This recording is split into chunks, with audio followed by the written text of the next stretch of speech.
Well, one Sunday night, I had my 3-year-old granddaughter over and I was feeding her dinner, and my mother just walked in my house. She said, "At church today, we saw a video that I just can't get out of my mind." The thing that was so touching on this video, and even months later is still touching to me, is that I watched these children and I saw these women and what they are contending with. They're out in the rain, they're in the mud, the stench from the environment that they live in, with no one really caring about them. They are the forgotten. The reason it resonated with me is because I have children. I've been a single mother. I was never at a loss to be able to provide for them. I was always able to get them the best of medical care. You know, they had a good home to live in, and certainly all the food and you know, everything that you would need to live.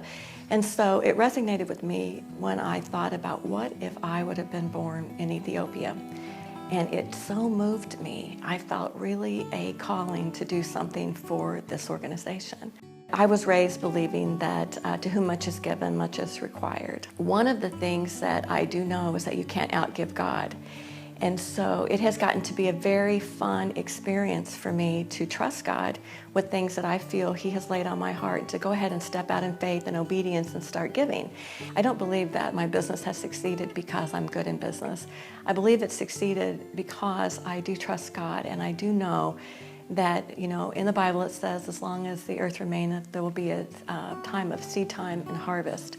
And I have lived long enough to see that over and over again in my life. And I have certainly seen it since I have been contributing to I Pour Life. And some of the craziest things have happened to my business. And when I say that, I mean that in far as supernatural favor and blessing that is divinely brought into my life since I have committed to these women. And when I talk to my employees and put different letters out or have different meetings with them, they get to know that they're a part of something bigger.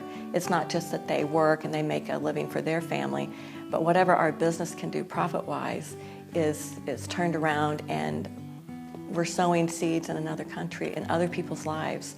And I think that gives people a bigger mission.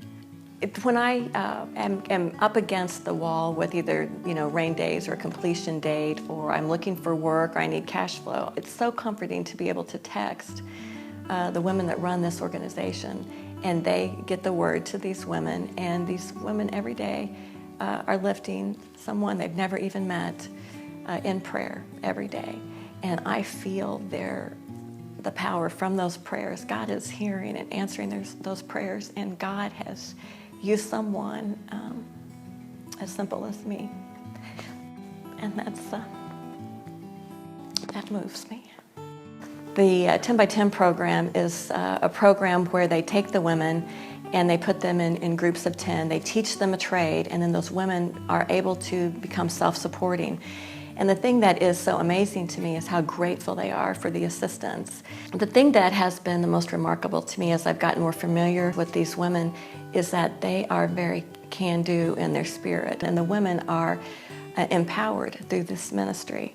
In this country, we have gotten so familiar with people wanting handouts. And the one thing that I Pour Life really strives to do is to give them a hand up. And so they don't look just for someone to drop food to them or give them clothing. They are getting educated so that they can become independent and go and move out of that area with their children. Their children can get educated. It really changes history for these people. And that is something that I'm so privileged and honored to be able to be a part of, and for God to use the little bit that He has given me and really multiply that.